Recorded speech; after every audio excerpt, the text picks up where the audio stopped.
Estamos de volta, caríssimos alunos, para o nosso terceiro episódio do podcast Tópicos do Vestibular. Hoje com um assunto, com um tema maravilhoso de ser trabalhado, haja vista que cai na prova de Ciências Humanas e suas tecnologias, que é o tema da ditadura civil e militar que aconteceu no nosso país de 1964 a 1985, com as presenças ilustres de grandes professores aqui da nossa cidade, Fortaleza. Aqui do meu lado, o professor Lucas Nogueira, de História. Aqui na minha frente, o professor Pablo Taim, de Filosofia e Sociologia. E também a professora Raquel Catunda, de Literatura e Artes. Tudo bem, gente? Bom dia a todos. Bom dia. Bom dia. Bom dia. Então vamos lá. Começando aqui com o professor Lucas Nogueira, de História. Professor Lucas, e esse tema, ditadura civil-militar, como é trabalhado esse tema dentro das escolas hoje em dia? Bom, queria primeiro cumprimentar meus colegas, porque é um tema muito amplo, é um tema muito significativo. Eu costumo dizer, Dênio, que a história tem uma caixa preta, que é a memória. A memória, historicamente, é muito mais do que a lembrança. É como a gente consegue reavivar o passado, sabendo que não é um passado distante. É algo que tem impactos hoje na nossa sociedade. É algo que reverbera na maneira como a gente se constrói e, principalmente, na maneira como a gente pensa o que é a democracia brasileira. Eu poderia dizer que nós estamos aí numa data, numa efeméride de 60 anos, onde esse golpe de Estado foi instaurado, que mudou um paradigma de como a gente se percebia. Porque, na verdade, 1964 é parte de uma série de outras tentativas. Eu costumo abordar com os alunos em sala de aula que até o golpe de 64 ocorrer de fato, e a gente vai falar muito, né, desses pormenores, você tem a morte do Getúlio em 54, o contragolpe do Marechal Teixeira Lott em 55 para garantir a posse do presidente eleito JK, as forças obscuras e, no caso, a renúncia do presidente Jânio Quadros e depois o golpe, ou seja, democracia é muito mais do que uma palavra de ordem. É todo um contexto, né? Contexto. E a gente ainda tem uma imaturidade que a gente necessita compreender por que a nossa história é permeada por autoritarismos ou por dificuldade de entender a democracia como algo de um espaço público mais amplo.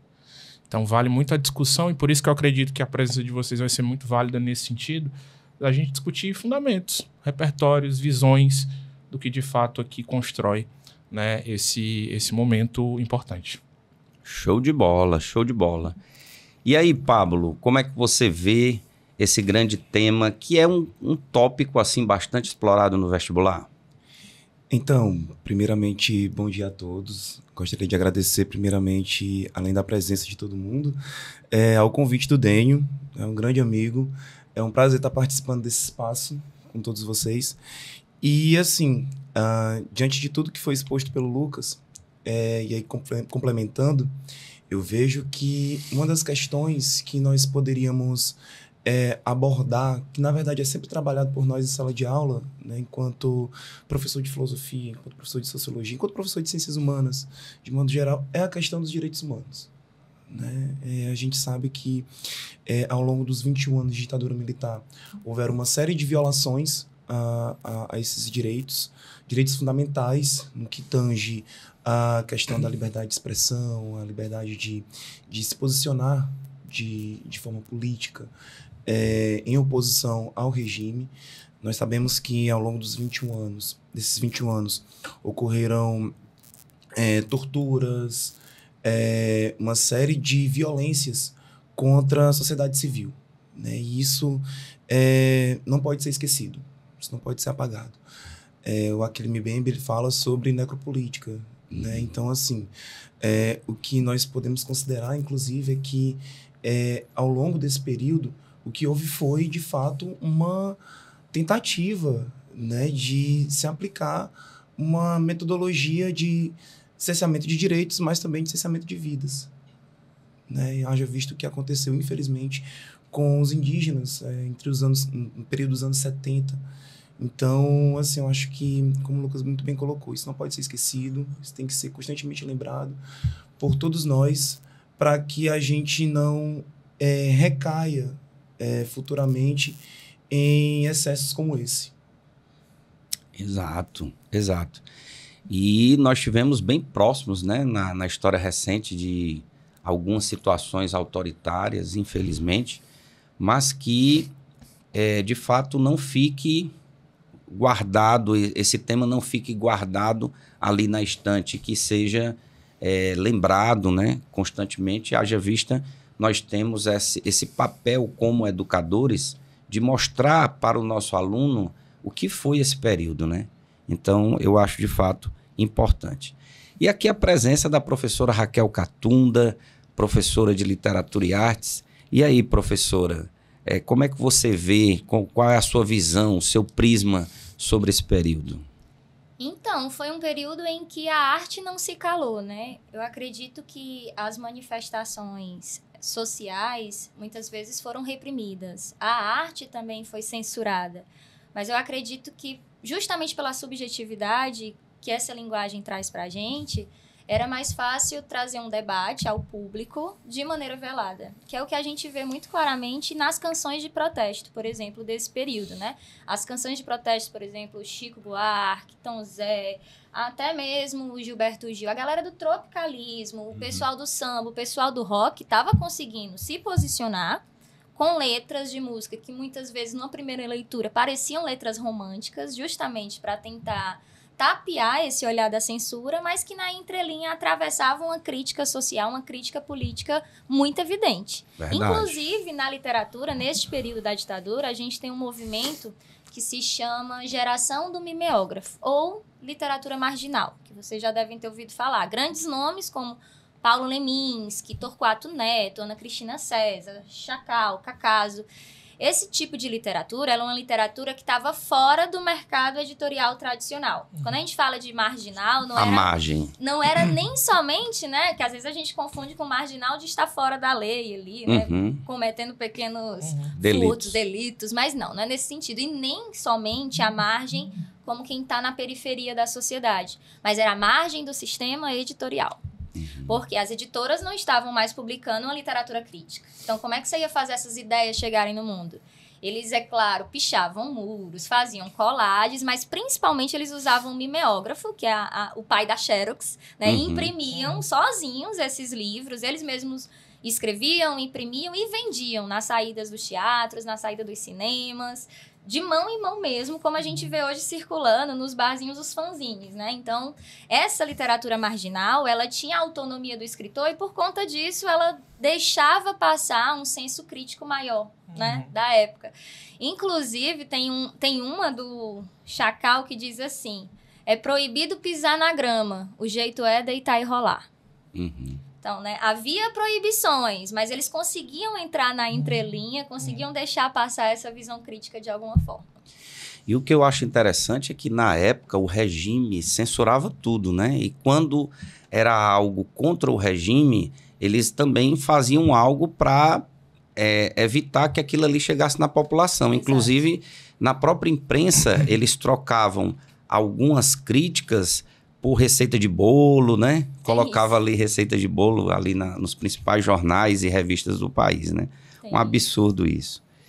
E, Lucas, me diz uma coisa, no que diz respeito ao golpe em si, né? Nós sabemos que ali o presidente inicialmente era o Jânio Quadros, que era de um partido, foi eleito junto com o Jango, né? Inclusive, havia eleição para presidente e para vice-presidente, não é isso? E eles de partidos diferentes, um mais voltado ao pensamento da direita, no caso o Jânio Quadros, o outro mais à esquerda, no caso o Jango, que é o João Goulart. E nesse contexto, o Jânio sai, né? Passou pouco tempo, meses, né? Pensando que iria voltar. E entra o João Goulart, e esse João Goulart tenta colocar algumas reformas nesse caldeirão de coisas ali na época do golpe. Por que o golpe ocorreu? Teve a participação também de outros países que financiaram? O que é que você pensa sobre isso? Bom, gente, eu acho que o papel do historiador é colocar as coisas no contexto. Porque, como eu disse inicialmente, o Brasil tem uma tradição democrática ainda imatura, se a gente for pegar alguns outros parâmetros. A gente está vivendo ali nos anos 60 um mundo permeado por uma guerra muito mais que ideológica, geopolítica, que trata-se da Guerra Fria. Se a gente ponderar cronologicamente aquele período, 59, Cuba, a deposição de Fulgêncio Batista, reverbera para a América Latina como um exemplo a não ser seguido. Ideologia colocada justamente pelos Estados Unidos, que vão pensar que muito mais do que desconstruir toda a base de apoio das esquerdas, precisaria ser uma questão ideológica. A Raquel pontuou essa questão da arte e a gente entende que a arte e a esteticidade existe porque às vezes a vida não baixa e eu preciso convencer. Então, o primeiro aspecto é perceber que a própria Constituição de 46, ela tinha, né, no período pós-Estado Novo, essa particularidade de você escolher um presidente de um lado e um vice-presidente de outro. Então, é como se num cenário contemporâneo você pegasse eixos opostos para montar uma chapa. E isso foi uma problemática que se fez valer no momento onde essa ruptura e essa polarização já chegaram num nível insuportável. Então, acredito que a gente precisa imaginar um aspecto importante. O João Goulart, talvez hoje, seria concebido como alguém muito à esquerda. Mas havia uma outra tradição no Brasil que era o varguismo. O João Goulart era alguém de uma família riquíssima, alguém que tentou até ser jogador de futebol. Sério? Chegou a jogar na base do Internacional, se machucou. Era uma figura ilustre, filha do varguismo, mas que quando cai no colo dele, ele não tinha um projeto de Estado. Ele tinha uma visão de sociedade ainda difusa, não tão difusa quanto aquela que era justamente a do Jânio Quadros. Eu lembro que meu pai, né, vai completar 80 anos, ele dizia que o Jânio Quadros era o UDN de Porre, que era o UDN, o partido à direita, o partido liberal, que encabeça todo esse movimento entreguista, como era dito. Mas o Jânio Quadros foi uma figura completamente controversa. Foi a figura que, na mesma medida que diz que vai limpar o país da corrupção, varre, vassourinha, varre, a bandalheira, condecorou Che Guevara. Estressou de um lado, estressou de outro. Para um golpe ser instituído, né, como diz o termo francês, coup d'état, para um golpe ser instaurado, é necessário a palavra, né? Golpe de Estado que começa desde a época do Bonaparte. Para isso ser instaurado, precisa ter contexto. Não é quartelada. Não é de uma vez, não é uma data, é um processo. A história tem justamente esse processo. Então, o João Goulart, quando o Jânio Quadros fez a renúncia, estava na China. Então, o que o Jânio pensou? Vamos colocar alguém que está na China, que tem uma tradição varguista, que não é tão quisto pela direita. Eu vou botar a renúncia, o Congresso não aceita, e eu volto pleno. Só que ele estava entregando um país na inflação, na incerteza. Quando ele entregou a renúncia, o Congresso disse, tá bom, sinto muito. Só que aí tem uma outra coisa que fala muito da fragilidade da democracia, cumprir a Constituição. Sai o presidente e o vice assume, via de regra. Mas this is Brasil, esse é o Brasil. Então, o João Goulart, o Jango, para voltar ao país, para assumir o lugar que lhe era devido constitucionalmente, teve que ser feita uma operação, inclusive na logística do voo. E ao chegar, a figura que lhe era próxima, que é outro vanguardista da política, que é justamente a figura do Leonel Brizola, meio que na marra, né, instituiu uma ideia da chamada campanha da legalidade, para que algo óbvio acontecesse. O presidente assumisse. O agora presidente. Ou seja, teve até uma dificuldade para o Jango assumir. Exatamente. É para a gente pensar que o golpe ele é gestado, ele é planejado. Ele é pensado numa sociedade que, como eu sempre brinco e ironizo em sala de aula, o Brasil não está polarizado. O Brasil é a polarização política por excelência. Desde sempre.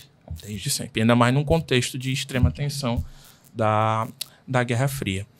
Então, vamos imaginar que cronologicamente é muito curto. O Jango assume em 61, colocam a ideia do parlamentarismo, ou seja, ele preside, mas não governa, num parlamento dominado por uma ala extremamente conservadora, postula a ideia, né, do plebiscito, no que diz respeito a se o Brasil continua parlamentarista ou não, o não ganha, ele assume. Então, para assumir efetivamente, ele vai assumir em 63. Então, não tendo Congresso, não tem tanto apoio. E aí é que entra, por exemplo, alguns institutos, né, como o IPES, Instituto de Pesquisa e Estudos Sociais, e o IBAD, né, Instituto Brasileiro da Ação Democrática, que se descobriu depois que havia dinheiro da CIA, num contexto de Guerra Fria. Toda essa ideia, né, é trabalhada muito pelo professor Carlos Fico, que é um dos grandes especialistas, para colocar justamente o quê? A produção de filmes, de associar o João Goulart a uma esquerda, né, que mesmo que aquilo ali poderia fazer sentido, nunca foi efetivamente um comunista. Vamos lembrar que Vargas combatia o comunismo. Né? Então, misturar essa seara, o Estado Novo está aí para provar, a figura da Olga Benário Prestes também tá para colocar essa ideia, esse movimento. Então, você tem o quê? Você tem a visão ideológica de que o Brasil poderia virar aquilo que eu pontuei que seria Cuba. Vamos evitar a qualquer custo. Então, eu tenho um aparato de propaganda, um aparato artístico, um aparato cinematográfico para poder desconstruir a imagem do presidente, que pega um país completamente fracassado. Até 64, daí você tem aí 149 greves, 81% de inflação. Eita. Então, num cenário de instabilidade institucional e econômica, que enverga para a política, ou está tudo misturado, era uma sustentação considerada difícil. Então, esse discurso ele era muito utilizado. E a ideia de um certo terror religioso, que o comunista vem, que toma, que a gente vai transformar. Então, o ponto para a gente entender, eu vou falar um pouquinho depois, sobre o momento em si do golpe, é a gente perceber que a temporalidade para 64, ela traça pelo menos 10 anos de incertezas políticas, econômicas, de tendência. As pessoas, quando o Vargas comete suicídio em 54, ele evita o que estava sendo precipitado, que era um golpe. E essas mesmas figuras estarão presentes 10 anos depois. E se a gente olhar muito anterior, eu vou falar do Olímpio Mourão Filho, o Olímpio Mourão Filho, que vai encabeçar a transição das tropas de Juiz de Fora para o Rio de Janeiro, era alguém ligado ao integralismo e ao tenentismo. E foi quem bolou a ideia do Plano Cohen, que instaurou o Estado Novo. Há um plano comunista para dominar a sociedade. Então, tem todo um movimento e tem todo um aparato. A gente precisa, né, é importante que os alunos compreendam que o golpe de Estado ele não é o gesto, ele é o processo. Uhum. Ele não é o fato pronto, ele é a estrutura. E a estrutura ela pode, de fato, caminhar. Então, há muita disputa até pelo termo. Golpe ou revolução, que é outra coisa que a gente vai abordar aqui. Exatamente. Pablo, e como é que cai assim esse tipo de tema no Enem, em vestibulares tradicionais como a UES, dentro da prova de filosofia, dentro da prova de sociologia? Como é que os autores das questões eles tentam amarrar, haja vista, digamos assim, são muitos fatos, né? São muitos fatos interligados. O que é que você pensa? Então, o que nós temos observado, pelo menos nos últimos anos, é que, principalmente na UES, tem tido um foco muito especial quanto à forma como os direitos humanos são tratados dentro da lógica indigenista. Então, assim, é importante que o aluno, quando ele estiver no processo de estudo dos temas do Enem, né, voltados não somente para a história, mas para a filosofia e sociologia, que ele fique atento à forma como as questões elas tratam sobre os direitos humanos. Né? Então, é importante que ele tenha essa atenção especial. Principalmente, e aí fazendo todo o link quanto à questão da ditadura militar em si, o que nós tivemos, na verdade, foi um processo, eu havia falado anteriormente no início, um genocídio indígena que foi capitaneado pelo Estado. Né? Então, assim, quando eu trago o conceito do Achille Mbembe, né, de necropolítica, a gente está falando sobre uma ação do Estado que foi direcionado justamente para fazer uma espécie de, abre aspas, limpeza étnica, né, que assim é negado, mas foi constatado, inclusive, na própria Comissão da Verdade, que foi instaurada, foi em 2012, não foi, Lucas? 2012. Sempre confundo 2012, 2013. Mas a partir de 2012. Então, assim, o que nós tivemos foi, na verdade, no período dos anos 70, todo um processo de tentativa de ocupação da Amazônia, onde ali direitos foram violados, né? Indígenas foram mortos. E, assim, o Brasil, ele é signatário da Carta dos Direitos Humanos. Então, como se eximir desse tema? Então, assim, eu vejo que na UES, principalmente, essa abordagem sobre, repito, direitos humanos associado a toda a lógica do indigenismo É mais evidente. pode ser mais evidente. Pode ser bem mais evidente. Né? Recentemente, inclusive, houve um pedido de desculpas do governo brasileiro, né? Se eu não me engano, foi em abril, devido a todo o processo de ação do Estado, mesmo durante a ditadura civil-militar. Então, assim, até o Krenak, né, ele diz, olha, tudo bem, pedido de desculpas, ele é importante, mas ele não é suficiente. É preciso que o governo brasileiro ele tome atitudes efetivas de caráter objetivo para que situações como a que nós observamos em 2022, ocorrendo com os Yanomami, não ocorram novamente. Né? Que ali é algo muito semelhante ao que ocorreu, de fato, nos anos 70 no Brasil. Então, assim, é muito sintomático. Infelizmente, na história, inclusive, o Lucas estava falando sobre os vários problemas que a nossa democracia tem, os vários ataques que a nossa democracia tem sofrido ao longo da República. E assim, só um parêntese só para fazer um complemento. No fim das contas, Lucas, os militares eles nunca aceitaram não serem donos da República. Né? Tipo, desde a proclamação da República, eles nunca aceitaram que o poder fosse entregue aos civis. Haja visto, os 2 primeiros eram militares, né? Os 2 primeiros presidentes, Deodoro da Fonseca e Floriano Peixoto, não é isso? Exato. E aí, assim, a gente vai ter todo um processo que vai se iniciar com o processo da proclamação da República, parte do movimento tenentista, e aí a gente vai observar isso de forma recorrente na ditadura civil-militar e no que tem acontecido nos últimos anos. Nesse retorno de um idealismo militarista, onde se retorna a um liberalismo conservador, né, que é uma coisa meio paradoxal.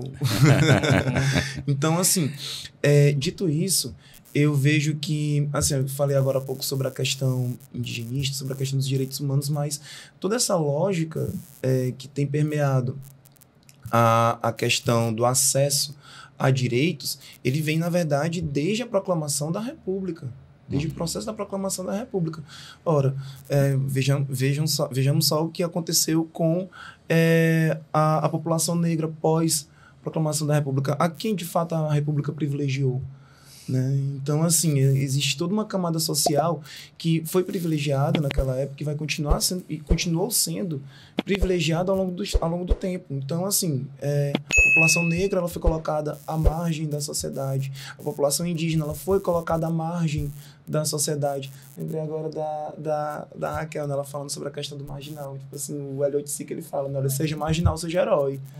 Inclusive, um ótimo exemplo esse, né? Porque, de fato, é uma bandeira poema. Ele queria realmente que chegasse como uma bandeira na população.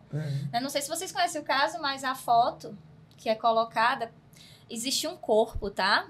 Serigrafia, um corpo no chão, e embaixo, seja marginal, seja herói. Inclusive, uma grande fofoca, que uma professora de Goiânia foi demitida no ano passado. Professora de arte, por usar uma camisa que representa a arte contemporânea brasileira. Né? A Hélio Oiticica, grande nome da arte contemporânea. Gente do céu. Por que foi demitida? Né? Porque houve uma confusão, é claro, de pessoas, né, leigas que leu aquele dizer, né, seja marginal, seja herói, como um estímulo à violência, um estímulo à transgressão social. Mas não era nesse sentido, era de ser marginal no sentido de se posicione, seja um artista que não se cala, né, seja herói. E tem outro título para essa obra, que é uma homenagem ao cara de cavalo, que também foi já na repressão policial, muito forte. era um cara que estava, de fato, envolvido com tráfico de drogas e era um amigo do Hélio Oiticica e ele foi assassinado pela polícia com 100 tiros. Isso. Então, é uma forma, né, também de denunciar a violência policial. Inclusive, o cara da foto nem é o cara de cavalo. Ele pega outro choque social que foi... E tem um filme, né? É muito forte, Filme. muito forte. Vale muito a pena falar disso, porque de fato ainda está acontecendo uma certa censura, né? Por exemplo, o professor ter que se explicar de que se trata de uma arte, né? E não de um incentivo à marginalidade dos seus alunos. A que ponto triste, chegamos? Né? Muito triste. Eu não queria te interromper, não. Continua. Não, mas foi ótimo. Adorei. Viu, Pablo? E a reflexão que eu faço aqui é que, diante de toda essa história, ainda há aquele que é contra as políticas afirmativas, né? Das camadas da sociedade que sempre foram desprestigiadas e hoje as pessoas ainda têm aquele discurso que é contra as políticas afirmativas. Isso é um absurdo, né? Não, com certeza. Eu, pegando o ponto de onde a Raquel fez ter um insight. É interessante porque, assim, a gente estava falando sobre indígenas e negros ao longo do processo republicano, né, no início da República, e isso me recorda muito as reflexões que foram feitas pelo Benjamin num texto clássico. Né? Acho que o Lucas deve saber, já deve imaginar sobre qual texto eu vou falar, sobre o conceito de história, né, que ele vai justamente fazer um apelo. Né? Ele vai pedir que a gente, na verdade, olhe justamente para aqueles que perderam a luta de classes. Sim. Que são justamente aqueles que são esquecidos. E aí, em outro texto, ele vai dizer, olha, é preciso escovar a história a contrapelo. Né? Então, assim, é preciso que nessas reflexões que nós estamos fazendo aqui sobre a ditadura, que a gente passe a fazer aquilo que o Benjamin solicitou a nós. Com certeza. É preciso que a gente olhe justamente para aqueles que foram esquecidos ao longo da história, que a gente resgate qual foi a visão deles, qual foi o papel deles nesse processo da repressão. Né? Então, assim, a gente hoje fala muito sobre símbolos históricos. Há um tempo atrás houve toda aquela polêmica quanto à queima da estátua do Borba Gato e tudo mais. Então, assim, a quem a nossa história serve? Né? A quem a nossa história serve? Então, eu acho que é preciso que o aluno ele também pense esse papel, ele pense essa questão. Né? Seja numa questão mais crítica na UES, porque a UES realmente ela bate muito nessa visão mais crítica mesmo da história nacional. Mas, assim, até mesmo para repertório de redação, isso é fundamental. Enquanto não somente elaboração de repertório, mas até com proposta de intervenção, pensando justamente na revisão do papel do Estado quanto a toda essa problemática. Exato. Eu queria, inclusive, fazer um gancho com esse parecer que você deu sobre as questões sociais, né, que estavam acontecendo naquele momento, né? No mesmo ano do golpe, né, a gente pode falar pelo menos... Que golpe? No mesmo ano de 64... Professora, foi golpe sim. Então, no mesmo ano de 64, em São Paulo, a gente tem a estreia do show Opinião, no Teatro Arena, né? Dirigido pelo Augusto Boal. Augusto Boal já é um cara que já vem cheio de inovações no teatro, propondo interação com a plateia. Ele até usava o termo espectador, né? O espectador participando como ator. E esse espetáculo, agora, né, aprofundando um pouquinho aqui na minha área, ele é uma colagem. Né? Se fala de uma influência cubista porque é na vanguarda cubista que começa a técnica de colagem. Por que esse texto é considerado uma colagem? Porque a gente tem música, a gente tem depoimentos, a gente tem notícias de jornal, a gente tem citações literárias.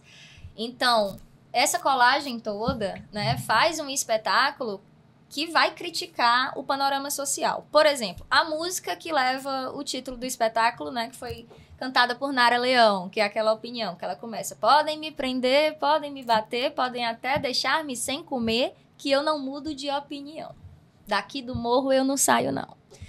E tem a ver com a ideia, né, de justamente de uma limpeza da cidade, de um apagamento das favelas. Higienismo social. Né? Exatamente, né? Isso estava tentando ficar velado, mas os artistas deixando em evidência, né? E o trecho diz assim, se não tem água, eu furo um poço, se não tem carne, eu compro um osso e ponho na sopa e deixo andar. Deixa andar, fale de mim quem quiser falar, aqui eu não pago aluguel. Se eu morrer amanhã, meu senhor, estou bem perto do céu. Então, né? Então, pessoas que não querem sair daquele ambiente, que se sentem bem naquele ambiente, tem um senso de comunidade naquele ambiente. Isso é colocado no discurso, né? Mas na sequência, por exemplo, esse mesmo tipo de discurso que a gente vê em Partido Alto, do Chico Buarque, né? Que é, como é que ele fala? Aquele trechinho que foi censurado, que é... Sou brasileiro. Eu sou do Rio de Janeiro. Diz que deu, diz que dá, diz que Deus dará. Você sabe qual é? É uma frasezinha que é: com a barriga na miséria, eu nasci brasileiro. Eu sou do Rio de Janeiro. E aí foi censurado e o Chico teve que mudar. Com a barriga na miséria, eu nasci batuqueiro. Eu sou do Rio de Janeiro. Porque não podia falar que no Brasil tem miséria. E o teatro estava ali, a música estava ali evidenciando essas contradições, né? Que o Brasil não tava essas maravilhas todas. Além do teatro, né, do Arena, a gente tem também o Teatro Oficina, que é o do José Celso Martinez, que também faleceu no ano passado, né?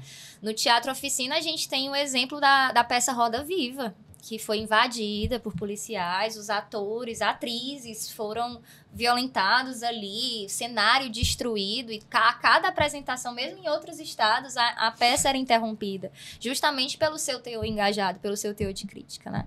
Isso logo no comecinho. Muitas músicas, inclusive o Chico Buarque aniversariou recentemente, né? 80 anos, é 80 isso? 80 Grande anos de Chico Buarque. E muitas músicas dele foram censuradas, ele foi inclusive exilado na Itália, né? Sim. Eu lembro muito daquela Cálice, né? Cálice, é a cara do professor de história, né? O professor de história não consegue não mostrar em sala de aula. É inevitável. É inevitável. E é uma situação que é uma... Ele faz uma troca aí de um substantivo, né? Ele coloca um substantivo, mas ele quer falar um verbo, né? Verbo, exatamente. Né? Cálice. E faz Pai, referência afasta de mim esse cálice. à passagem bíblica, né? Diz que ele escreveu, inclusive na Sexta-feira Santa, esse texto, né? Ainda Mas tem esse contexto. Tem todo esse contexto de, talvez assim, de vender a música, né? Vender ali pra censura, pra deixar passar. E deixou passar, não foi? E tem as sextas-feiras que marcam a história, até mesmo um certo misticismo religioso. Por exemplo, antes da instauração do golpe, quando o João Goulart percebe que não há apoio do Congresso, quando chama os subalternos ali, os sargentos, os marinheiros, o comício da Central do Brasil, o famoso comício, é numa sexta-feira 13. E aí ele coloca 2 decretos, né, de nacionalizar algumas refinarias e realizar um processo de terras, né, um pouco de reforma agrária em terras muito relevantes, próximas a açudes e riachos. E tudo aquilo ali foi utilizado semioticamente nos jornais como um prenúncio de uma ideia de terror do que estava por vir, para de alguma maneira antecipar o que você tem depois, que é a marcha da família com Deus pela liberdade, que é um movimento que legitima e traz todo esse arcabouço para dizer, precisamos fazer alguma coisa. O que é esse fazer alguma coisa? Na época, alguns militares vão chegar a dizer, precisamos até salvar a democracia. Tem uma frase do general Milton Cruz, que foi um importante partícipe da ditadura, que em dado momento entrevistam ele, do jeito que eu estou aqui com você, o que é democracia? Ele disse, democracia é obedecer às leis. Mas há uma diferença muito clara do seguinte, entre a lei e a legitimidade. Porque a Constituição de 46 ela é rasgada para que você possa ter os atos institucionais. Existe uma em 67, né? Exatamente. Aí foram, se não me engano, 17 atos institucionais, sendo o mais importante o AI-5 em 68. Né? Eu sempre pontuo com os alunos que o ato institucional ele é um decreto e eu comparo com uma redação, o Raquel. Eu digo assim, o aluno está escrevendo uma redação sobre um tema qualquer. De repente eu pego a redação e altero a introdução. texto ainda continua sendo dele como uma alteração. De repente, eu pego o desenvolvimento, coloco uma outra ideia. E ao invés da tese da redação, eu coloco a antítese. O texto já não é mais tão dele. Aí eu digo, gente, agora imagina essa redação como uma Constituição. Ou seja, a Constituição de 46 ela foi sendo rasgada para que, de fato, algo depois viesse. Um outro texto constitucional outorgado. Aí você vai dizer, professor, mas é dentro da legalidade. Mas e a legitimidade? E a ideia que você vai ter de democracia ali colocada? Porque a questão discursiva eu acho muito válido dentro estar aqui com filosofia, sociologia e literatura, porque não tem como desvincular. O discurso ele é muito forte, ele é muito impositivo. As placas da marcha da família com Deus pela liberdade e a própria construção, não seremos a nova Cuba. Essa coisa do chamar as Forças Armadas como um ente que vai ser o resolutor dos problemas sociais. Isso é uma tradição, o Pablo, que advém desde o pós-Guerra do Paraguai, onde o Exército, as Forças Armadas ganham uma imponência de ser um player na política. Então, se eu chegar no exterior e dizer assim, as Forças Armadas devem agir para garantir determinada coisa, vão rir da nossa cara. O papel de Forças Armadas é um papel de segurança ligado ao Estado e não apenas uma estrutura de governo. Né? O Estado é a casa, o governo é o inquilino. Então, a compreensão desses conceitos básicos, que parecem básicos, mas básicos não são. Então, só para vocês imaginarem uma coisa. Tem uma figura que é muito importante para a realização do golpe, Dênio, em 64, que é o general do 2º Exército, Amaury Cruel. Ele era amigo do presidente. E, a partir do momento em que ele aderiu, o golpe também foi consolidado. E isso na madrugada. Pesquisas dizem que ele recebeu alguma coisa por isso. E ele solicitou e disse, presidente, largue a pelegada. Ele próprio falou isso numa entrevista em 78. Largue a CGT, tire as ideias das reformas de base. E aí a gente volta para o seu lado. Só que nessa transição ele não topa. João Goulart liga para ele no dia 31 para o dia 1º. Ele disse, estamos em lados opostos. E a realidade é quando o presidente que está no Rio de Janeiro, no Palácio das Laranjeiras, vai a Brasília porque sabia que as tropas do general Olímpio Mourão Filho já estão saindo nessa transição da madrugada de Minas, com o apoio do governador Magalhães Pinto, para o Rio de Janeiro para depor o presidente. E aí você tem uma operação que os Estados Unidos, pelo intermédio do embaixador Lincoln Gordon, preparou. Caso o golpe não fosse efetivado, ia vir torpedeiro, porta-avião, não precisou. Mas havia uma logística. Ainda tinha esse medo, né? Eu sempre mostro para os alunos um documentário muito bom chamado O Dia que Durou 21 anos. 21 anos. Que a famosa Operação Brodessan. A famosa Operação Brodessan, que na verdade começou antes da instauração do golpe, onde o ministro das Relações Exteriores conseguiu coadunar com os Estados Unidos a ideia de que, em caso de problema de segurança nacional, vocês vão agir. Então, a gente perceber que essa tradição autoritária, ela vem caminhando e ela chega, é muito forte. Para que lá na frente, na década de 70, quem quiser ter um eco artístico, vai ter que fazer a metáfora da metáfora. Caiu à tarde feito um viaduto, como Elis Regina, dentre outros. Então, 64 é a consolidação e o momento efetivo do golpe é quando o presidente que estava, fez o trajeto Rio de Janeiro, Brasília e depois Brasília, Rio Grande do Sul, o deputado Auro de Moura Andrade abre a sessão, que depois, em 2014 foi uma sessão considerada nula, dizendo, declaro vaga a presidência da República. A chamada vacância. Então, ele é vice. Ele não está deixou o país. Crime de lesa pátria. E ele estava no Rio Grande do Sul. Ele vai ao Uruguai depois. Onde lá vem a falecer e há toda essa questão a respeito. Então, é importante a gente pensar. Houve contribuição efetiva. Por isso que até a ideia, Dênio, de ser uma ditadura civil-militar. A organização ela é muito ligada às Forças Armadas, mas sem esse apoio de logística internacional, de congresso, de empresários, de institutos. Sociedade da classe média, de fato. Não tinha acontecido. Não teria acontecido e da maneira que foi com o apoio.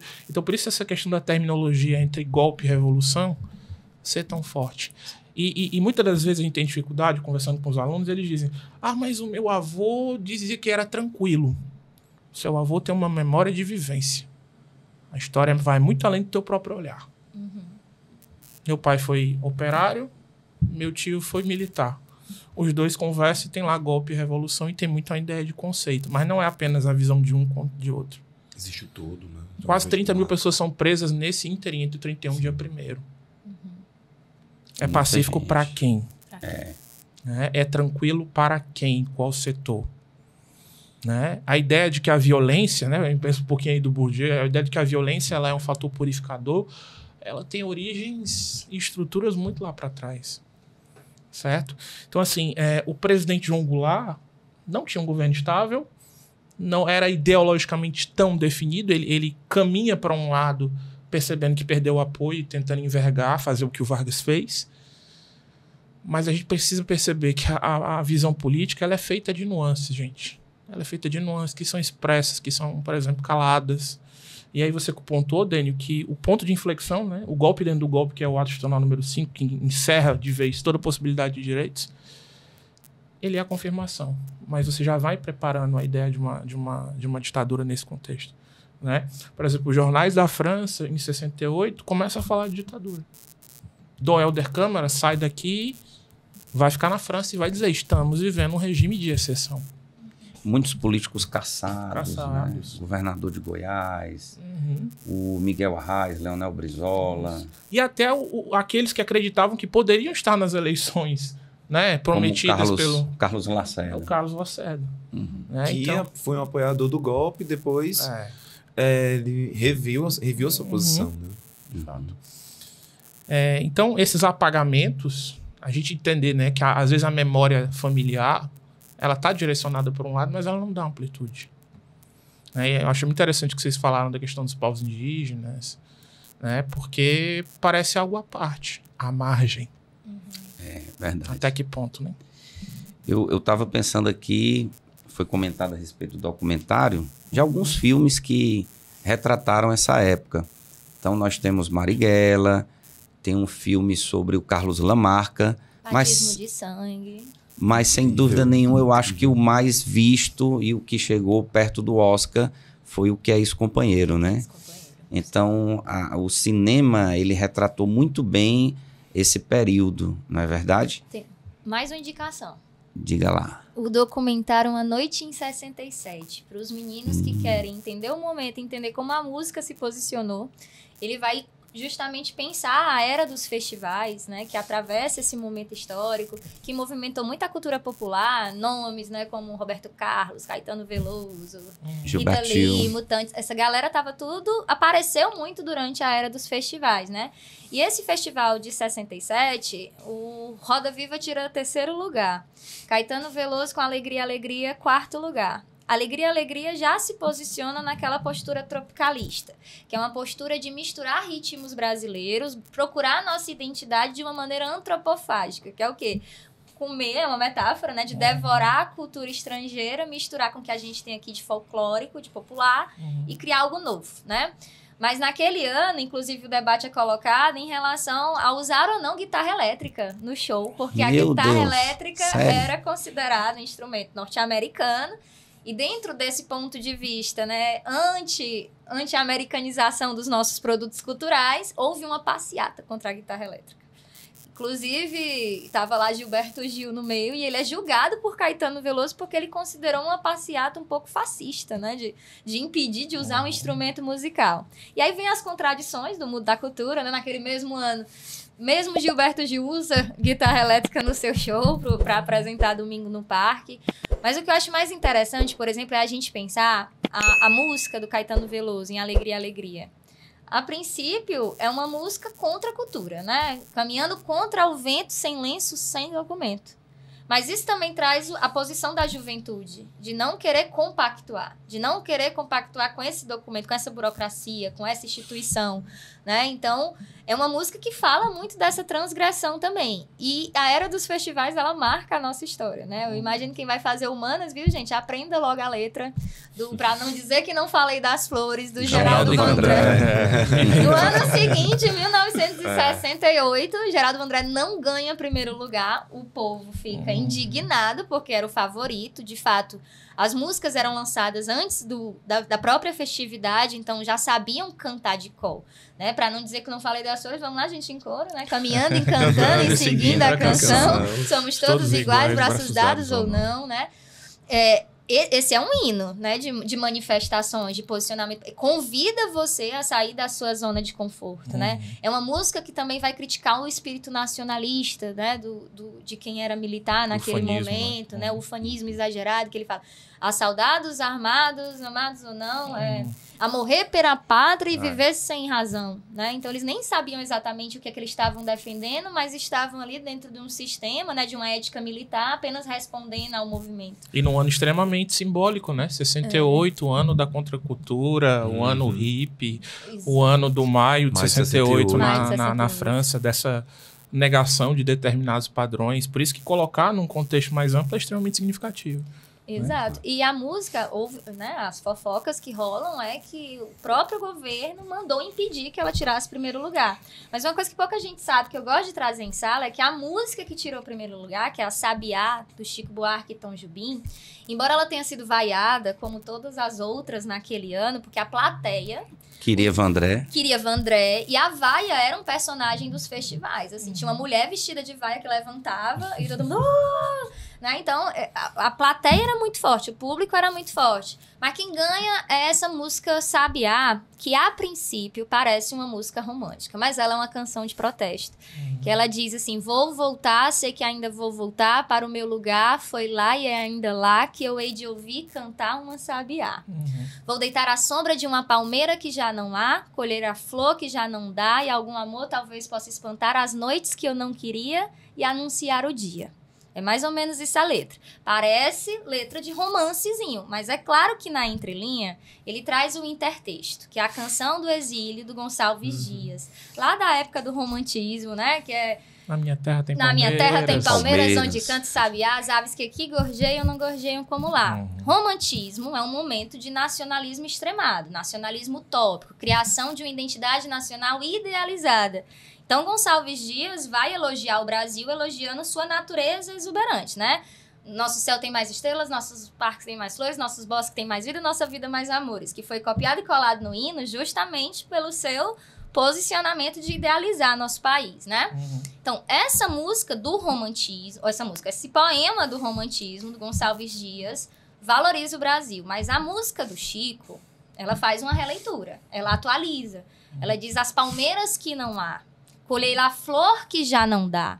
Então, ela está questionando aquele Brasil idealizado já não há mais, né? Há uma grande noite que a gente está atravessando. Então, o público nem entendeu que na entrelinha também tinha uma forte crítica. E ela tirou o primeiro lugar. Bom dia. Pablito, ainda nesse contexto de ufanismo, o Brasil ele passou por um momento que foi aquele momento do milagre econômico, né? Eu, assim, imagino que o Castelo Branco chegou, aí a ideia era que voltasse para as mãos dos civis, né? A presidência da República, mas aí depois a coisa acochou com Costa e Silva, né? O AI-5 e o auge da ditadura, creio eu, não sei se vocês concordam, mas é com o Arrastazul Médici, né? Até porque esse ufanismo, o Brasil cresceu nesse milagre econômico 14%. Teve um ano, acho que foi 73, né? Que ele cresceu 14%. Teve também o lance da Copa do Mundo, que o país ganha, né? É tricampeão mundial. E teve aquelas frases... Tema da minha pesquisa de mestrado aí sobre essa questão do Brasil, exatamente. Né? Ame-o ou deixe-o, né? Então, assim... todo esse contexto, Pablo e Lucas, né? Todo esse contexto, a população apoiou. Mas aí, logo em seguida, vem a crise do petróleo de 73, né?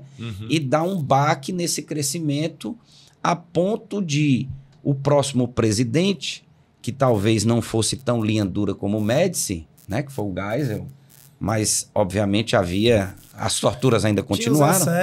Com certeza. Aí deu uma abertura maior, principalmente com o próximo, que foi o Figueiredo. Então, assim, eu imagino a ditadura desse jeito, né? Ela cresce, tem um auge e depois cai, né? Então, nesse contexto, como é que você avalia a população brasileira? Como é que a população brasileira vê, né, todas essas conquistas? O bolo cresceu, mas não foi dividido igualitariamente. Como é que você vê a população brasileira? Olha, eu vou recorrer a uma frase que, assim, ela aparentemente ela pode parecer um pouco fora de contexto, mas não está, quando a gente para pensar de uma forma mais ampla. O Mussolini, eu lembro de uma imagem onde ele aparece uma espécie de outdoor, onde tem escrito, né, o cinema é a arma mais forte. Né? E aí, assim, por que seria uma arma mais forte, até mesmo maior, mais eficiente do que o poder militar? Porque ele vai buscar justamente conquistar as consciências. A comunicação com a população. Exato. Cultura de massa. Exato. Então, assim, daí eu faço um gancho com o processo de propaganda. Né? A propaganda, na verdade, ela é a grande arma, a grande alma, no caso, arma não, grande alma do negócio dentro da estrutura de poder, né? De manutenção do poder. Maquiavel diz que a gente tem que se utilizar de todos os instrumentos possíveis para que o governante, na verdade, ele possa se manter no poder. E aí, assim, no caso, a gente percebe que a propaganda de massas ela vai ser uma grande ferramenta ideológica a serviço da manipulação da opinião pública. Então, assim, quando a gente pega o milagre econômico, em toda a ferramenta, a instrumentalização propagandística que foi utilizada pela ditadura, né, a gente vai ter órgãos internos dentro do governo responsáveis especificamente para fazer isso. Então, a Copa do Mundo foi instrumentalizada, o milagre econômico foi instrumentalizado, que, na verdade, nós sabemos, né, que esse milagre econômico ele já estava comprado alguns anos antes, né, porque, na verdade, o mundo ele já passava por um processo semelhante àquele que foi vivenciado pelo governo Lula I. Né? A questão do endividamento, né? De pedir dinheiro emprestado. Também, mas é muito no sentido... porque assim, o que beneficiou muito, na verdade, a economia nacional foi os bons lucros do petróleo. Né? Então, assim, isso foi muito significativo para a economia brasileira. E, claro, né, houve todo um processo de facilitação em termos de aquisição de recursos financeiros. Houve uma entrada de capital estrangeiro muito forte no Brasil nessa época. Mas é preciso delimitar que quando nós associamos milagre econômico, Copa do Mundo, a questão que já vinha, na verdade, desde Vargas, né, do uso do esporte como soft power. Né? O esporte foi um grande soft power. A música também foi um grande soft power, utilizado pelo Estado. Então, assim, tudo, no fim das contas, vai fazer parte de uma grande instrumentalização por parte do governo militar. E, assim, o que nós observamos, na verdade, nos últimos tempos foi um resgate, uma tentativa de resgate. Justamente, um resgate. Então, é algo que precisa ser visto com atenção. E, se me permitir, Pablo, na minha pesquisa de mestrado, Dani, foi entender como que os jornais da França representavam o Brasil nesse contexto.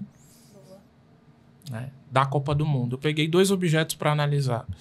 A chegada do Dom Helder Câmara e como que a imprensa estava representando a Copa do Mundo. A imprensa esportiva e a imprensa em geral, a esquerda e a direita. Desde um jornal de centro-direita como Le Figaro ou um jornal de esquerda como L'Humanité.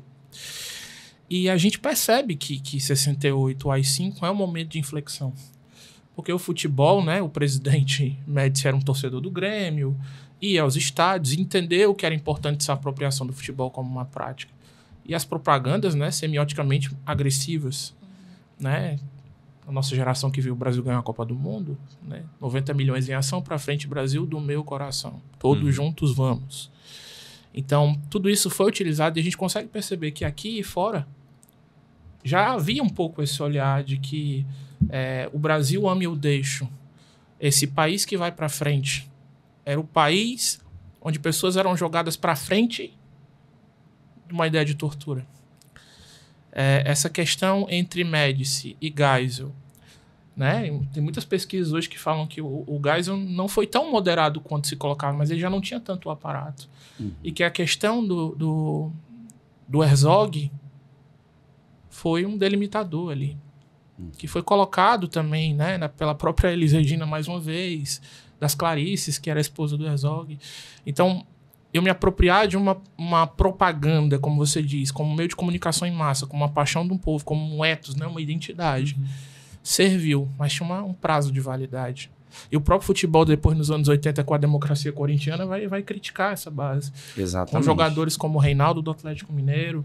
Né? Interessante, Dani, em 69, antes do Brasil se classificar para a Copa do Mundo, tinha uma revista que dizia: nestas esquerdas o Brasil confia.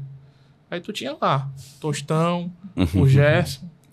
Ou seja, o papel de interligar a ideia do discurso é muito forte. E discurso hoje que repousa no quê? Na época da ditadura não tinha corrupção. É óbvio que não tinha corrupção, porque não tem investigação. Não tem transparência, não tem Ministério Público independente.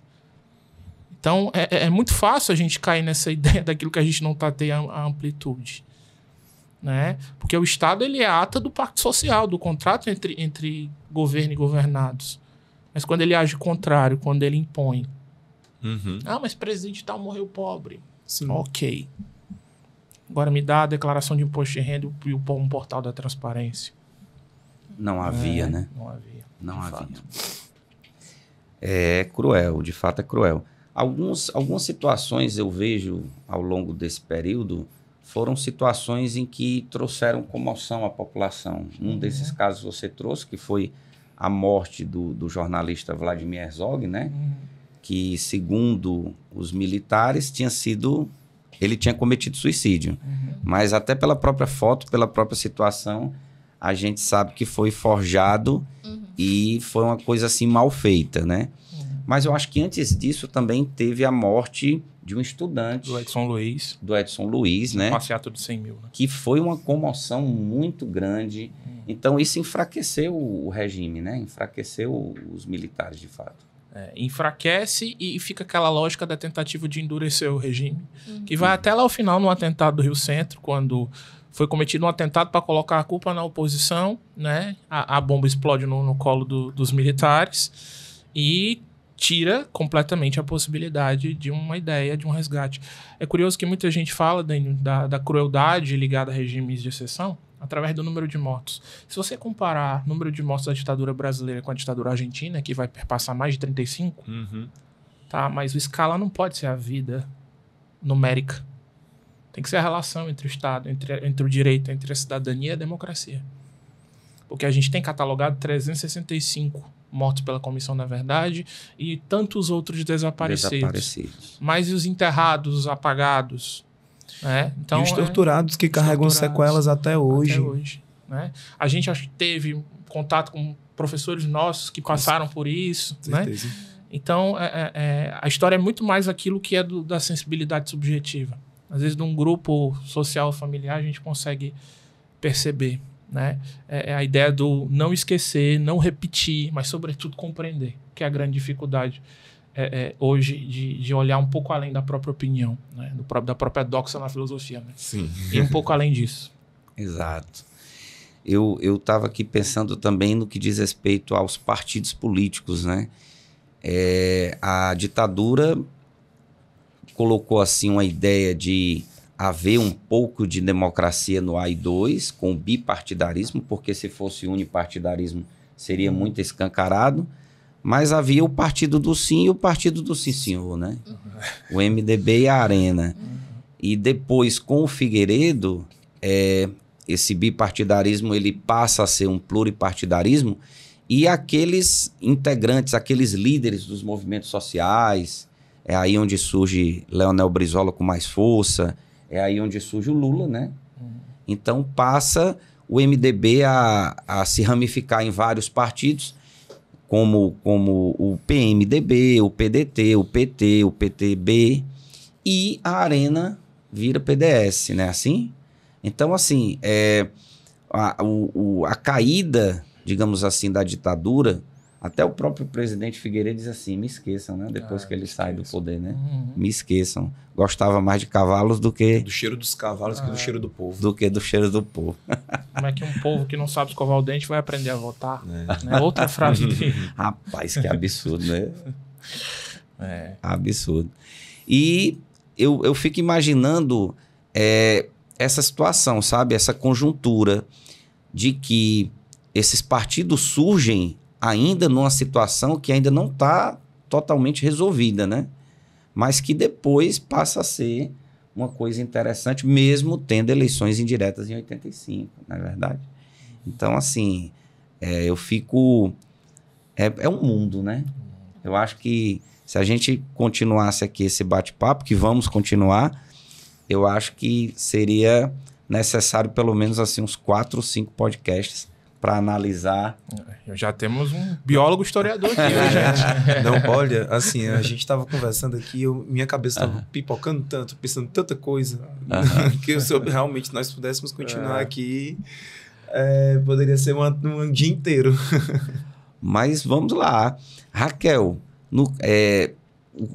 assim, os textos literários. Então, como eu falei, a gente fala muito de literatura marginal. O teatro e o cinema em si eram muito engajados durante esse período. As artes plásticas e a música também tá nesse interim de produzir algo que conteste o que está posto. Mas eu fiquei muito na cabeça com aquela ideia do fingir que tá tudo bem, né? O país estava nessa propaganda de fingir que estava tudo bem, e muitos músicos também fazem isso como zombaria, né? O próprio Tom Zé tem aquela música de menina, amanhã de manhã, quando a gente acordar, quero te dizer que a felicidade vai desaguar sobre os homens, vai desaguar sobre os homens, vai. E é uma grande ironia frente a esse milagre econômico, frente a essa felicidade, né? O próprio Raul Seixas também escreve a música Ouro de Tolo, né? O que é que a gente está fazendo com o nosso dia a dia ao participar dessa sociedade. E aí eu lembro de um caso que envolve o Raul, né? Ele já não estava morando no Brasil quando ele lança o primeiro disco. É um grande sucesso, que tem inclusive a música Eu Sou a Música que pousou em sua sopa. Eu adoro, porque eu vejo que a resistência era esse zumbido mesmo, no ouvido dos militares. E nem adianta vir me detetizar, pois nem o DDT pode assim exterminar, porque você mata uma e vem outra em seu lugar. Eu acho que a resistência que é colocada nessa música de um modo jocoso, que passou despercebido pela censura, porque acharam que era só uma brincadeira, e na verdade era extremamente engajada, né? Mas nesse momento, o Raul já estava morando fora do Brasil e a propaganda nacional manda chamar de volta para fazer programas de TV para mostrar que está tudo bem. Que ele se posiciona, mas está tudo bem. Inclusive mantendo a aparência dele como um cabeludão, né? Um barbudo, cabeludão. Porque se fossem tentar padronizá-lo dentro daquele momento, ia ficar mais evidente a questão da repressão e da censura. Então, mandar trazer o Raul depois do alcance do primeiro disco para passar essa imagem de que você pode sim falar contra o regime e tá tudo bem, eu acho interessante a gente discutir, né? O fato de eles conseguirem dar essa sensação de panos frios, mesmo que muitos desaparecidos, né? Muitos sendo tolhidos na sua produção. Exato. Eu gosto muito da música do Chico Buarque, aquela... Apesar de Você. Apesar de você. Inclusive, Apesar de Você é outra fofoca, que o Chico já tava fora. Aí Vinícius diz, menino, volta pra cá. E volta chegando, chegando. E ele realmente chegando. E lança Apesar de Você. E é contestado se aquela letra não tem uma crítica ao regime. Ele diz... Não, obviamente. É uma briga de casal e fala de relacionamento. E passou batido. Até que, né, viralizou no Brasil todo, na rádio. Você vai pagar e é dobrado. Você vai pagar e é dobrado. Ou seja, deixaram passar e o pobre do Chico também não conseguiu aprovar mais nenhum texto, né? Teve que mudar de nome. Criou um pseudônimo, Juninho de Adelaide, para poder mandar. Juninho de Adelaide. Para poder deixar passar as músicas dele. Inclusive, tem uma que eu gosto muito, que é o Acorda Amor. Eu tive um pesadelo agora, sonhei que tinha gente lá fora batendo no portão. E era como se fosse um eu lírico que acorda de um sonho de uma invasão. Aí acontece que o refrão diz assim... Não era pesadelo nada, tem gente já dobrando escada, fazendo confusão, atenção, não demora, um dia desse chega a sua hora, não discuta à toa, não reclame, chame o ladrão, chame o ladrão, chame o ladrão. Esse refrão é maravilhoso, é muita cara de prova, né? Por que chamar o ladrão? Porque não tem como chamar a polícia, porque quem tá invadindo a sua casa é a polícia. É a polícia. Muito genial, né? Muito genial. Ai, gente, eu queria compartilhar uma fofoca musical com vocês também. Bora. Diga. Sobre o Chico, aproveitar que nós estamos aqui falando sobre ditadura, falando sobre o Chico, os 80 anos dele, né? 80 anos Eu acho que Chico. todos vocês devem saber, mas assim, é uma fofoca que, assim, ela tá no limiar entre a verdade e a fanfic, mas eu quero muito acreditar que isso é verdade. Que é, obviamente, a questão que envolve a música Jorge Maravilha. Eu acho maravilhosa essa história, eu adoro contar isso em sala de aula. Diz, Pablo. Porque, assim, existe uma história que se conta a respeito dessa música, de que, na verdade, o Chico teria feito essa música em homenagem à filha do General Geisel. Eu adoro. É muito eu boa essa adoro. fofoca. Não, e assim, eu tive que abrir aqui a letra da música porque eu gosto de citar ela, porque tem um trecho que ele diz, né? E como já dizia Jorge Maravilha, prende razão, mas vale uma filha na mão do que 2 pais voando. Gente, isso aqui é maravilhoso. Aí vem o refrão, você não gosta de mim, a sua filha gosta. Gente, Genial. por quê? Porque simplesmente acredita-se que ele soube que a filha do Geisel era fanática pelas suas músicas. Como não sei. Pois é. Então, assim, Chico sempre conquistando corações, né? Ele, assim, acredito que ele nega, né? Que ele tenha feito pra filha do Geisel, mas pra mim, olha, se for fanfic, eu quero acreditar muito que ela seja verdadeira. Vale a Porque, pena. assim, é como o Pink Floyd faz em relação ao filme Mágico de Oz com o álbum Dark Side of the Moon, né? Que eles negam até hoje que não fizeram nada análogo, né? Mas, olha, eu gosto de acreditar Tem nisso. angu nesse caroço. Tem, Tem caroço tem nesse sim. angu. Tem sim. Muito bom, muito bom. Professor Lucas Nogueira, nessa parte final da ditadura, quando o Figueiredo ele já vai entregando os pontos e já se pensa nas eleições indiretas, né? Daí então chama Tancredo Neves, mas aí eles querem segurar a onda colocando o Sarney como vice. E o Tancredo ali contra o Paulo Maluf, né? Que era o representante lá do PDS. Como foi esse final aí da ditadura? Eu acho curioso que na história do Brasil algumas coisas são tidas como urgentes e rápidas e outras são tão processuais. Porque a gente precisa entender que naquele contexto quase todos os países da América Latina viveram ditaduras. Chile, Argentina. Chile, Argentina, o Uruguai, né? O Brasil, o Paraguai também, né? Com a figura do Stroessner. Mas o nosso é muito particular. São 21 anos e nesse período final, daquilo que o próprio Geisel dizia que seria uma abertura lenta, gradual e segura, e ela foi muito mais lenta em até outros debates que vão envolver a ideia da música, que é a questão da anistia.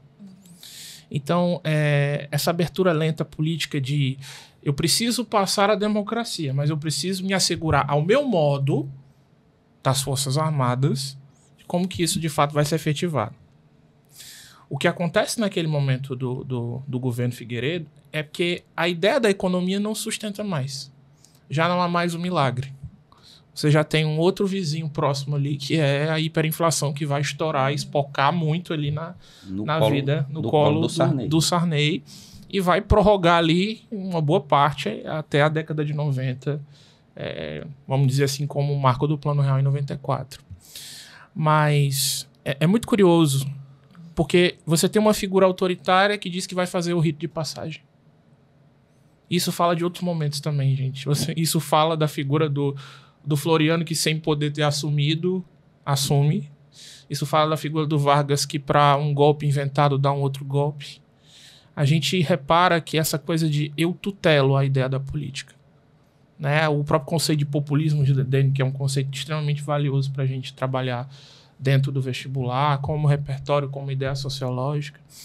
Então, era inevitável, mas mesmo esse inevitável de você compor o pluralismo político partidário, foi feito a toque de caixa. Né? Tentando impedir, tentando garantir que aqueles que eram da arena depois vão ser diluídos em outros partidos. Por isso que eu digo que a tradição de grupos políticos, a esquerda e a direita, estão, porque é importante a gente entender a contemporaneidade do que é a ditadura. Não é o ontem. Né? Historicamente, 60 anos é hoje, é agora. É o seu pai, é o meu pai, é a memória que eles de fato têm. Então, até as eleições de 89, que no caso é curioso, porque é uma eleição onde você tem vários partidos, quase que o Silvio Santos tentou, imagina aí, né? Quem quer dinheiro. Quase que ele estava na frente das pesquisas. Eu lembro dessa eleição. Demonstra uma característica importante. É uma democracia que quer se fazer valer e que tem muitos desafios a de fato, poder estarem presentes. Muitos. E um dos desafios da democracia é lembrar. Eu sempre costumo dizer, hoje em dia é muito fácil você sair e pedir determinada coisa ligada à autoridade. É muito fácil pedir autoritarismo em democracia. Agora é muito mais difícil pedir democracia em regime autoritário. Não existe. E assim, eu podia só fazer um parêntese nessa fala do Lucas. Na hora. Porque assim, o Lucas ele havia falado sobre o processo de corrosão da democracia por dentro, né? Através das vias institucionais, que foi exatamente o que aconteceu entre 45 e 64. E assim, hoje a gente tem um conceito que é o conceito de democracia iliberal, né? Que se trata exatamente desse ponto, dessa questão sobre como regimes autoritários eles buscam passar a ideia de serem regimes democráticos. Isso tem ocorrido em várias localidades, em vários países. Isso tem ocorrido na Turquia, isso tem ocorrido na Rússia, está ocorrendo, né? Isso está ocorrendo na Hungria. E assim, hoje, quando se fala sobre golpe, né? Hoje a gente não fala mais sobre golpe com tanque na rua. A gente fala sobre golpe através da corrosão das leis, onde é muito fácil você fazer com que uma coisa não seja mais crime. Basta você mudar a lei. Exato. Basta você mudar a lei. Basta legalizar. Exatamente. Então, assim, é importante a gente ficar atento quanto a isso, porque o que aconteceu conosco entre 45 e 64, na verdade, já está acontecendo em diversos países. A gente está agora passando por uma crise na União Europeia, né? A gente está passando por uma crise política. Nas Américas também a gente tem atravessado esse momento. Então, assim, é algo que nós precisamos ficar atentos. Inclusive, Pablo, no que diz respeito a isso, no segundo podcast, nós falamos um pouquinho sobre as inundações no Rio Grande do Sul, e tem um termo que é muito utilizado, que é o capitalismo de desastre.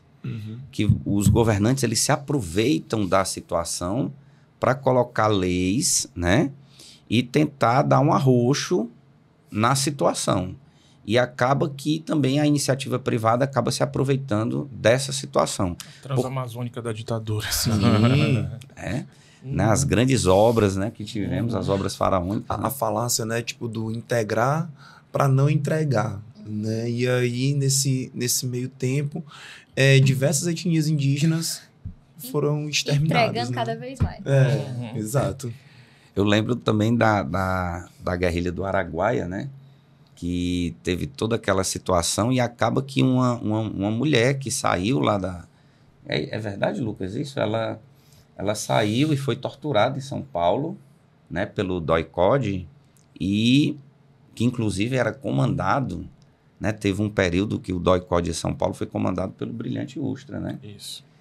E eles descobrem a guerrilha do Araguaia, né? Que a ideia era chegar a Brasília, né? Só que como foi descoberto, aí os militares foram lá e debelaram toda a situação, né? Então, bem ali, naquele contexto, região norte, região centro-oeste, né? Sim. Então, uma situação realmente complicada. Raquel, diga lá sobre, sei lá, Fique à vontade. Você Pra me que hoje, despedir. você que cantou hoje quantas músicas? Gente, olha, por favor. Já temos a playlist, viu, Né, gente? vamos fazer. Tem uma playlist aqui no grupo, Inclusive, né, oferecer aqui pros nossos alunos. Hoje de manhã mesmo já preparei 3 horas de playlists para vocês, tá? Muito recheado de tudo aquilo que a gente falou hoje. Fico à disposição, inclusive, se vocês quiserem trabalhar alguma letra, perguntar para mim através das redes sociais, vocês me encontram. Eu também sou muito acessível, Raquel Catunda. O nome da playlist, tá, gente? Já tá aí na plataforma de música. Pode dizer o nome da plataforma? Pode sim. Plataforma do Spotify, vocês encontram por canções e protestos. Lá tem um monte de música que traz esse tema da ditadura, mas também, dentro desse contexto histórico, críticas sociais, críticas políticas. Então, este é o que eu quero entregar de presente para vocês, inclusive professores também, que já está compilado lá. Mas para os estudantes que vão fazer vestibular, fiquem atentos para a comparação entre textos, né? O Enem, principalmente, gosta muito de trazer uma literatura mais antiga. A gente pode pegar essa literatura marginal, aliar ela a uma canção. A gente pode pegar fatos históricos do ano passado, nosso passado recente. Não há texto sem contexto, né, Raquel? Exatamente. E aliar esse tipo de discussão do discurso que a gente tinha na década de 70. Então, ficar de olho para essa possibilidade de comparações de eventos históricos. E sempre que você vir o nome Canção de Protesto, o nome de Chico Buarque, o nome de Gilberto Gil, fique de olho nas entrelinhas. Fique de olho nas entrelinhas que vai ajudar a interpretar o texto, certo? Exatamente. E serve até de pano de fundo para que o próprio aluno estude também para a produção textual, a redação, né? Repertório, não. Então, nós temos 3 horas de repertório aí disponível para vocês, já em canção, certo? Muito bom. Sua mensagem, Pablito, aos estudantes sobre esse tema? Então, mais uma vez, gostaria de agradecer pelo convite, agradecer a presença de todo mundo. Foi incrível esse bate-papo, né? Como eu disse anteriormente, poderia passar horas falando sobre isso, conversando sobre essa questão, sobre essa temática. E, assim, eu queria deixar uma recomendação de link do Memorial da Democracia. Memorial da Democracia é um site, só você botar no Google, na busca, que aparece. Lá vocês vão encontrar inúmeros dados, inúmeras informações sobre esse período, né? Sobre esse período trágico da nossa história. E, assim, a gente estava falando sobre arte, né? E, assim, tem muitas dicas, muitas referências interessantes no que tange não somente a músicas, mas, inclusive, ao que foi produzido cinematograficamente, né? Dentro de todo o contexto do cinema novo. Glauber Rocha. Né? Glauber Rocha, Cacá Diegues, essa galera todinha. E, assim, eu acho que seria muito importante e fundamental. Eu estava lembrando, tu estava falando sobre as músicas, né, Raquel? E eu lembrando, né, você estava falando sobre a questão do teatro. Tá. E aí eu me lembrei do filme Terra em Trânsito, onde o Glauber Rocha, ele meio que quebra a quarta parede, né? Tem aquela cena clássica onde ele coloca o personagem para olhar diretamente para a câmera e diz, olha, vai falar sobre a luta de classes. Ora, tipo, onde é que você está na luta de classes? Boa. Né? Então, Qual o seu posicionamento? qual a minha posição? Não, eu digo. Qual Na luta de classes? Pergunta retórica. Pro público, né? Pra plateia. Isso ele jogando justamente pro telespectador. Uhum. Então, assim, onde é que você se encontra? Vamos, diga. Qual é a sua posição na luta de classes? Então, assim, é um convite pro espectador pegar e olhar para dentro de si, e olhar para si. E aí volta a citar o Walter Benjamin, porque, enfim, não tem como não passar por ele, né? É você se identificar enquanto aquele que tá perdendo a luta de classes, dentro da lógica da ditadura militar. Exato. Né? Você, na verdade, deve se entender enquanto aquele que se encontra à margem da sociedade, enquanto marginal, e tentar subverter a lógica. Então, assim, mas voltando, então, assim, tem muitos filmes de referência no cinema novo nesse site.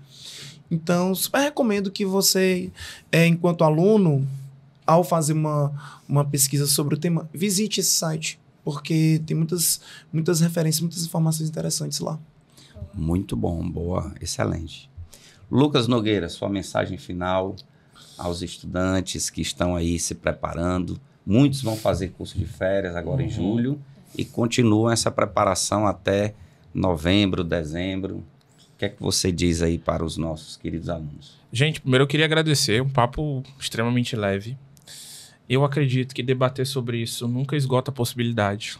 A gente poderia fazer aqui exatamente outras abordagens, outros prismas. E é nesse aspecto que eu queria orientar um pouco os estudantes. Aprender a fazer um poder de síntese e organizar não apenas as fases, mas os contextos e os conceitos, né? Tem uma bibliografia muito acessível. Aí eu penso aí no Hélio Gaspari, no box de livros, Ditadura Escancarada, Encurralada, Envergonhada, que sempre está naquele texto base, Dênio, das questões de ditadura. Ano passado eu havia dito aos alunos, até em aulas de véspera, ditadura militar voltará a cair na prova do Enem. Voltará a estar presente. E bingo, esteve. Agora, compreender a ditadura 64 dentro de um contexto de uma relação com a democracia faz com que a gente possa concatenar e conectar tudo isso que a gente está abordando aqui, né? Os repertórios, o entendimento e, com certeza, gente, o imperativo de um dever cidadão a perceber que, como dizia Churchill, né, a democracia é o pior dos regimes, com exceção de todos os outros. Então, situar no que é a sociedade brasileira com seus desafios, com seus ecos, e aprender a relacionar, porque a gente costuma deixar conhecimento em caixinhas. Tem a caixinha da literatura, a caixinha da filosofia e sociologia, a caixinha da história. Mas na hora que você percebe mesmo, são relações humanas, são ideias, são vozes, são cantadas, são apagadas, são escritas, né? São povos diferentes, plurais.